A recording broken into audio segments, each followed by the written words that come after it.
नमस्कार, आप देख रहे हैं आर्या न्यूज और मैं हूं आपके साथ साक्षी जादौन। खबरों की शुरुआत करेंगे इस वक्त की बड़ी खबर के साथ, जहां पर उत्तर प्रदेश में प्रति व्यक्ति से जुड़ी हुई बड़ी खबर बता रहे हैं आपको, जहां पर उत्तर प्रदेश में प्रति व्यक्ति आय दोगुने के करीब पहुंची है। तो इस वित्तीय वर्ष में आय में वृद्धि संभव है। आपको बता दें, साल के अंत तक आय 94,000 के पार होने का अनुमान है।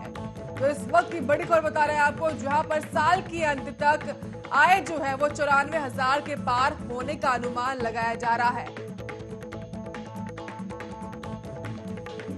तो उत्तर प्रदेश में प्रति व्यक्ति से जुड़ी हुई ये बड़ी खबर बता रहे हैं आपको और महत्वपूर्ण जानकारी आपको देते हुए, जहां पर प्रति व्यक्ति आय दोगुने के करीब पहुंची है। आपको बता दें, साल के अंत तक आय जो है वो 94,000 के पार होने का अनुमान है। तो इस साल आय में वृद्धि संभव है।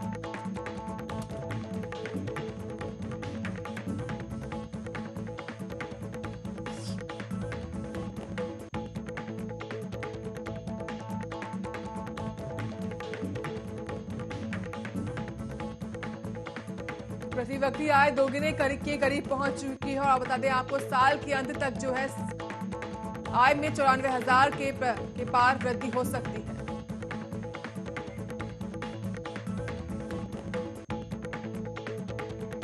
आगे बढ़ेंगे और बात करेंगे किसानों की, जहां किसान आंदोलन का आज 52वां दिन है। आपको बता दें, ये बड़ी खबर, जहां पर प्रदर्शनकारी किसान जो है आज दमन विरोधी दिवस मनाएंगे। तो सभी तहसील और जिला मुख्यालय पर ज्ञापन सौंपा जाएगा। ये ज्ञापन राष्ट्रपति के नाम सौंपा जाएगा और साथ ही साथ किसानों के खिलाफ कोई दमनकारी कार्रवाई ना करने की मांग भी की गई है।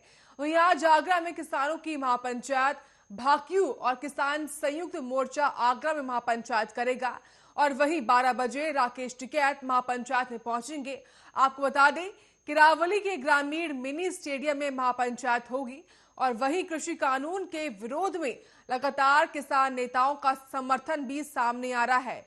तो आज दमन विरोधी दिवस किसान मनाएंगे, जहां पर तहसील और जिला मुख्यालय को ज्ञापन भी इससे संबंधित सौंपा जाएगा। तो लगातार कृषि कानून को रद्द करने की मांग को लेकर फिलहाल किसान नेताओं का प्रदर्शन लगातार जारी है, जहां पर प्रदर्शन का आज 52वां दिन है।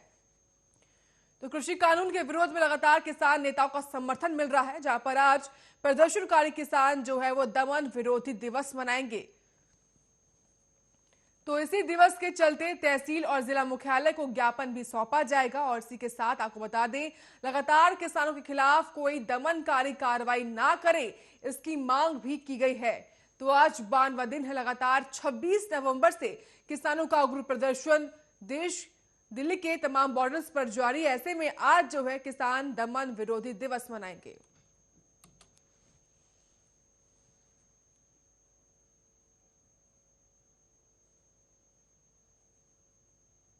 बात गुजरात की करते हैं, जहां पर स्थानीय निकाय चुनाव में शानदार प्रदर्शन करते हुए भाजपा ने सभी 6 महानगर पालिका में अपनी सत्ता बरकरार रखी है। मंगलवार शाम तक घोषित 474 सीटों में से भाजपा को 409 सीटों पर जीत मिली है। वहीं कांग्रेस को 43 और आम आदमी पार्टी को 18 सीटों पर सफलता मिली है। वहीं 6 महानगर पालिका की 576 सीटों पर 21 फरवरी को मतदान कराया गया था। आम आदमी पार्टी सूरत में शानदार प्रदर्शन करते हुए जहां दूसरे नंबर की पार्टी बन गई है, वहीं कांग्रेस यहां पर खाता भी नहीं खोल पाई है। तो आम आदमी पार्टी सूरत में दूसरे नंबर की पार्टी बनी है, जिसके बाद से लगातार आम आदमी पार्टी को देखते हुए आज जो है 26 फरवरी को जो है खुद सीएम केजरीवाल भी रोड शो करने के लिए सूरत पहुंचने वाले हैं।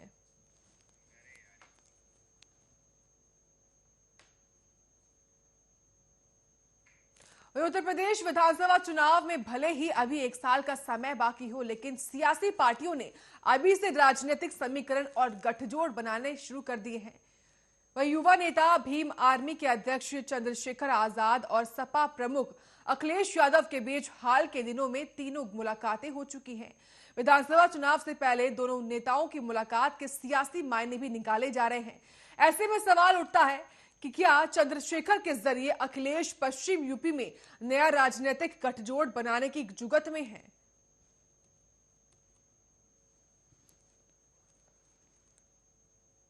तो आगामी साल 2022 में उत्तर प्रदेश में विधानसभा चुनाव होने और से ठीक पहले दोनों नेताओं यानी कि चंद्रशेखर आजाद और साथ में अखिलेश यादव की मुलाकात तमाम सियासी सवाल खड़े कर रही है।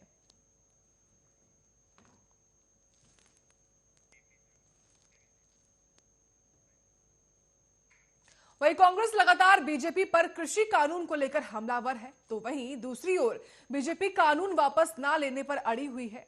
इस सबके बीच कांग्रेस के पूर्व अध्यक्ष राहुल गांधी अपने संसदीय क्षेत्र वायनाड पहुंचे हैं, जहां पर राहुल गांधी वायनाड में ट्रैक्टर रैली में शामिल हुए। इस मौके पर उन्होंने लोगों से कहा कि सरकार को तीनों कृषि कानून को वापस लेने के लिए मजबूर करें। एक रिपोर्ट देखिए।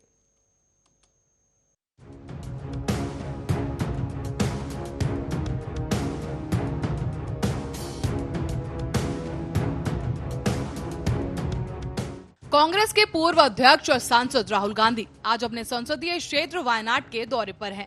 राहुल ने आज केरल के वायनाड में किसानों की एक सभा को संबोधित करते हुए एक बार फिर केंद्र सरकार पर निशाना साधा है। उन्होंने कहा कि भारत के किसान जिस मुश्किल का सामना कर रहे हैं उसे पूरा देश देख रहा है। केंद्र सरकार किसानों के दर्द को नहीं समझ रही। कृषि कानून खेती की व्यवस्था को बर्बाद करने और इस व्यवसाय को मोदी जी के 2-3 दोस्तों को देने के लिए बनाए गए हैं। उन्होंने ये भी कहा कि संसद में जो मैंने भाषण दिया था उसमें मैंने हिंदी में कहा था, हम दो हमारे दो। इस सरकार में 2 लोगों ने सरकार से बाहर के 2 लोगों के साथ साझेदारी की हुई है। राहुल गांधी ने आज वायनाड में एक ट्रैक्टर रैली भी की है। राहुल गांधी ने कहा कि ये लोग इन 3 कानूनों को तब तक वापस नहीं लेंगे जब तक इन्हें मजबूर नहीं किया जाता, और इसका एक कारण बताते हुए उन्होंने कहा, कारण ये है कि ये तीनों कानून भारत की कृषि व्यवस्था को बर्बाद करने के लिए और पूरा व्यवसाय नरेंद्र मोदी के 2-3 दोस्तों को सौंपने के लिए तैयार किए गए हैं।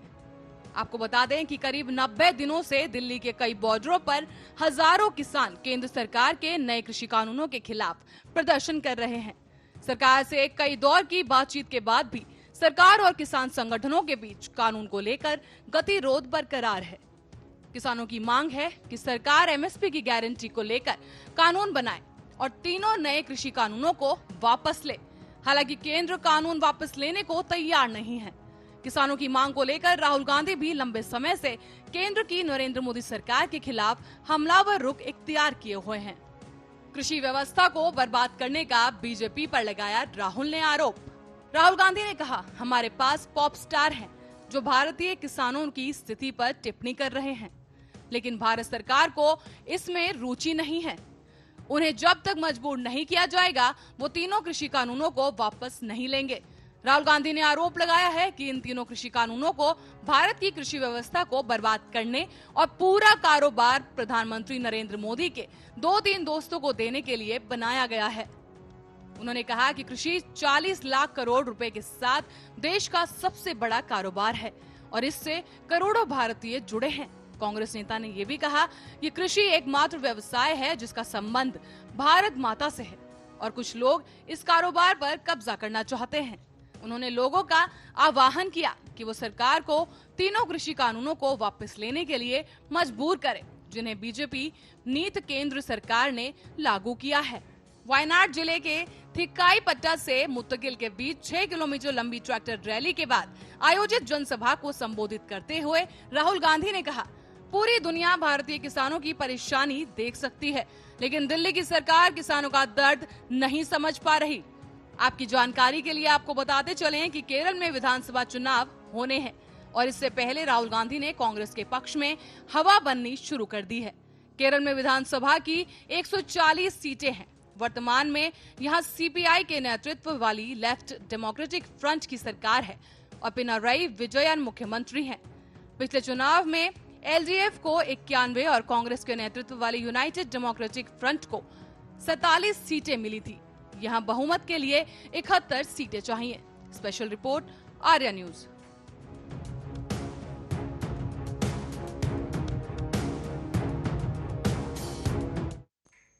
वहीं दिल्ली में मुख्तार अंसारी को उत्तर प्रदेश लाने की याचिका पर सुप्रीम कोर्ट में आज सुनवाई होगी। सोमवार को इस मामले में सुनवाई हुई थी। पंजाब के रोपड़ जेल में बंद हैं मुख्तार अंसारी। आपको बता दें, लंबे समय से मुख्तार को यूपी लाने की तैयारी थी, जब पर पंजाब सरकार ने मुख्तार की तबीयत खराब होने के चलते यूपी गवर्नमेंट को देने से मना कर दिया था और सुप्रीम कोर्ट में एफिडेविट भी दाखिल किया गया था। अब देखना है कि सुप्रीम कोर्ट सारे मामले में क्या कहता है।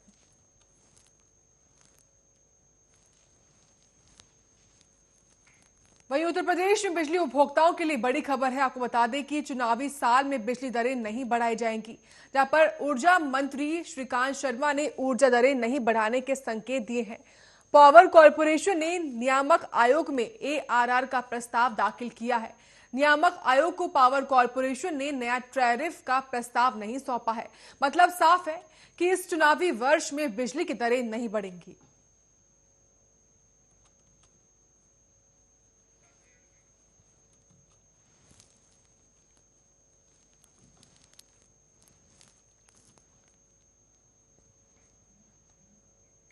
वहीं कृषि कानूनों के मसले पर राजनीति लगातार गर्माती जा रही है। कांग्रेस पार्टी उत्तर प्रदेश में लगातार महापंचायतों का आयोजन कर रही है।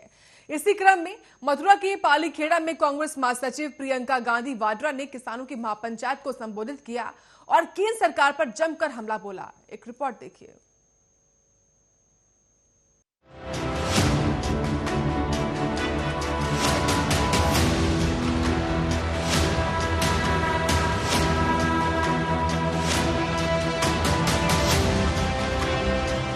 आगामी विधानसभा चुनाव 2022 के लिए उत्तर प्रदेश में अपनी जमीन मजबूत करने के लिए कांग्रेस पार्टी जुटी हुई है। कांग्रेस कृषि बिल को लेकर किसानों का साथ दे रही है। पश्चिमी उत्तर प्रदेश में किसान आंदोलन की कमान कांग्रेस की राष्ट्रीय महासचिव प्रियंका गांधी वाड्रा ने संभाल रखी है। पश्चिमी उत्तर प्रदेश में प्रियंका लगातार सभाएं और महापंचायत कर रही हैं। तो वहीं मथुरा के पालीखेड़ी मैदान में प्रियंका गांधी वाड्रा किसानों के बीच पहुंची, जहां कार्यकर्ताओं ने उनके नारे लगाकर स्वागत किया। वहीं मथुरा के पालीखेड़ा में कांग्रेस महासचिव प्रियंका गांधी वाड्रा ने किसानों की महापंचायत को संबोधित किया। प्रियंका गांधी ने महापंचायत में कहा कि मथुरा की धरती अहंकार को तोड़ती है। भाजपा सरकार ने भी अन्नदाता के लिए अहंकार पाल रखा है। साथ ही ये भी कहा कि 90 दिनों से किसान दिल्ली की सीमाओं पर अपनी लड़ाई लड़ रहे हैं। 200 से अधिक किसान इस दौरान शहीद हो चुके हैं। प्रियंका गांधी ने आगे कहा कि पीएम मोदी दुनिया के हर कोने तक पहुंचे, लेकिन दिल्ली में किसानों से नहीं मिल पाए। प्रियंका गांधी ने कहा कि इस सरकार का विवेक मर चुका है, भगवान कृष्ण इनका भी अहंकार तोड़ेंगे। वहीं प्रियंका गांधी वाड्रा ने आगे कहा कि पीएम मोदी ने अपने लिए 2 विमान खरीदे, लेकिन किसानों का बकाया नहीं दिया। इससे मोदी सरकार की नीयत साफ होती है कि सरकार के कार्यकाल में पेट्रोल डीजल के दाम बढ़ रहे हैं। कांग्रेस नेता प्रियंका गांधी ने कहा कि गौशाला के नाम पर 200 करोड़ रुपए आवंटित किए गए, लेकिन उन पैसों का क्या हुआ किसी को नहीं पता। प्रियंका ने कहा कि सरकार ने अपने 3 कृषि कानून पास किए, इससे किसानों को लाभ नहीं होगा, बल्कि अमीर कारोबारियों को जमाखोरी की छूट मिल जाएगी। आपको बताते चलें कि हाल ही में प्रियंका गांधी ने प्रयागराज में निषाद समुदाय के नाविकों से मुलाकात की थी और मंगलवार को उन्होंने ट्वीट कर इस मामले को उठाया। यूपी सरकार के सामने कुछ मांगे भी रखी। प्रियंका ने साथ ही यह ऐलान किया कि नदी के असली दावेदार और रक्षक निषाद समुदाय के लोग हैं। प्रियंका ने कहा कि कांग्रेस पार्टी जिन निषाद परिवारों की नाव तोड़ी गई है, सबको संयुक्त रूप से 10 लाख रुपए की आर्थिक मदद करेगी। आपको बता दें, उत्तर प्रदेश में अगले साल विधानसभा के चुनाव होने हैं और प्रियंका गांधी कांग्रेस की यूपी प्रभारी हैं।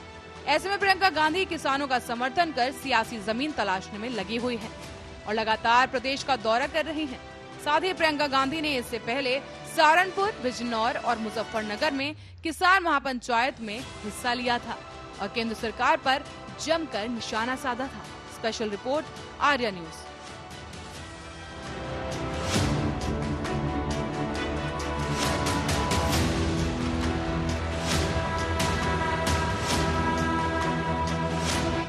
और प्रियंका गांधी वाड्रा उत्तर प्रदेश में काफी सक्रिय हैं। इसके तहत समय समय पर वो उत्तर प्रदेश जाकर अपनी पार्टी को धार देती रहती हैं। लेकिन इस बार जब वो उत्तर प्रदेश पहुंची तो सवाल खड़े हो गए कि आखिर क्यों माफिया अतीक अहमद के घर के बाहर प्रियंका गांधी की गाड़ी रुकी। जानकर इस घटना के क्या मायने हैं, इस रिपोर्ट में देखिए।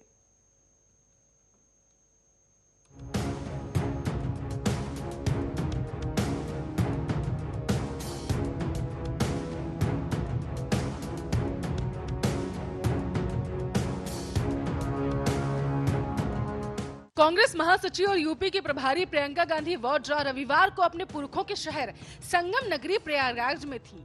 यहां उन्होंने बसवार गांव में पुलिस ज्यादती का शिकार हुए निषाद समुदाय के लोगों के बीच चौपाल लगाकर जहां उनके जख्मों पर सियासी मलहम लगाते हुए उन्हें हर तरीके से मदद दिलाने का भरोसा दिया था। तो वहीं साथ ही केंद्र और यूपी की सरकारों पर भी जमकर निशाना साधा। उन्होंने कहा, यूपी की सरकार गरीब निषादों पर जुल्म करते हुए माफियाओं की मदद कर रही है। एयरपोर्ट से बसवार गांव जाते वक्त प्रियंका गांधी का कई जगहों पर फूल मालाओं से जोरदार स्वागत किया गया। हालांकि शहर के चकिया तिराहे पर हुआ उनका स्वागत खास चर्चा का सबब बना हुआ है। इस जगह पर हुए प्रियंका के भव्य स्वागत में कई सियासी सवाल खड़े हो रहे हैं, तो साथ ही यूपी की सियासत में कई संभावनाओं और अटकलों को भी जन्म दे दिया गया है। सवाल यह उठने लगे हैं कि अब तक साफ सुथरी राजनीति के जरिए अपनी अलग व खास पहचान बनाने वाली प्रियंका भी क्या अब यूपी में कांग्रेस की मझधार में फंसी हुई सियासी नैया को पार लगाने में दागियों, माफियाओं और बाहुबलियों का अब सहारा लेंगी। दरअसल रविवार को प्रयागराज में तकरीबन 30 किलोमीटर की सड़क यात्रा में कांग्रेस कार्यकर्ताओं ने कई जगहों पर प्रियंका के स्वागत के इंतजाम किए हुए थे, लेकिन प्रियंका गांधी वाड्रा इनमें से सिर्फ चकिया तिराहे पर ही उतरी। इस जगह गाड़ी से उतरकर वह कार्यकर्ताओं के बीच गईं, उनकी मालाओं को पहना, फूलों का गुलदस्ता हाथ में लिया, हाथ हिलाकर अभिवादन किया और साथ ही कार्यकर्ताओं का हाल चाल भी लिया। वह इस जगह पर तकरीबन 7 से 8 मिनट तक रुकी।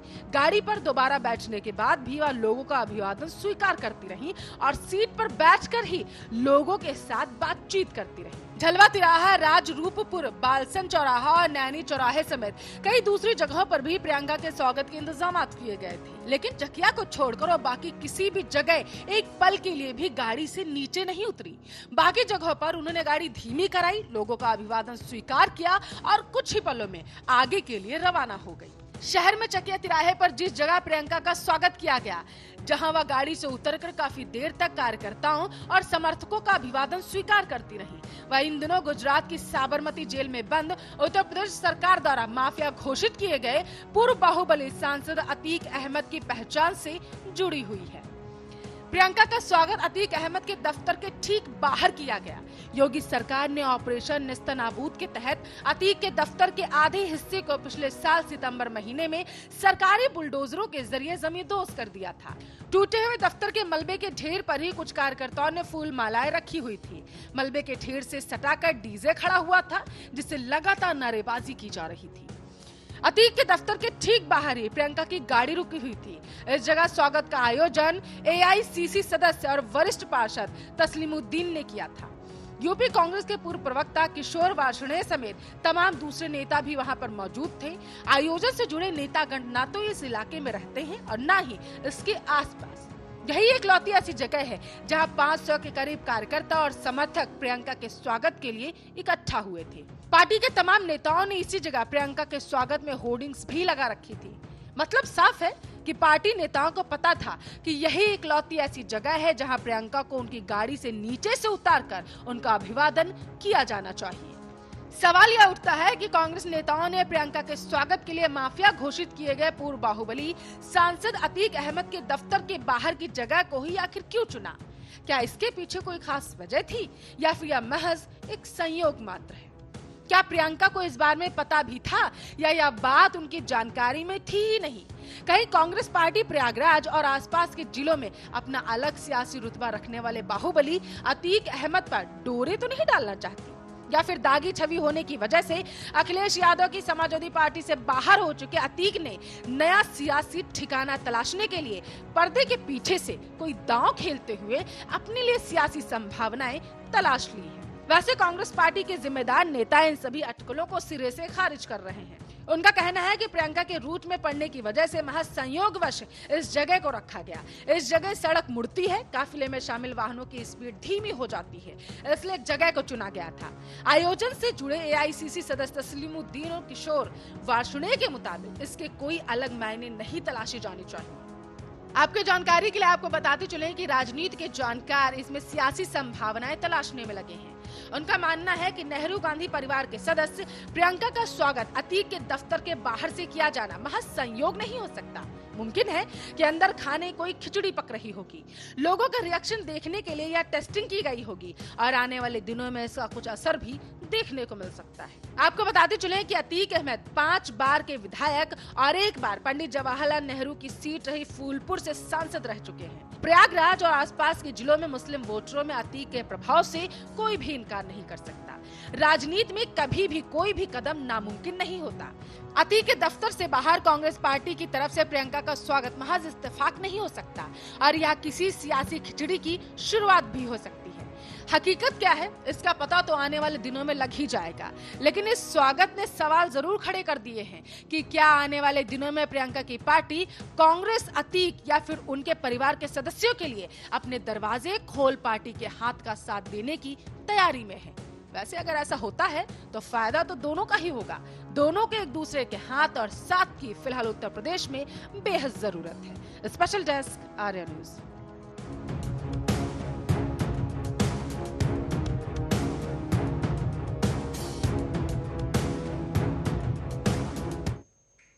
और इसी के साथ खबरों में इतना ही। आप देखते रहिए आर्या न्यूज।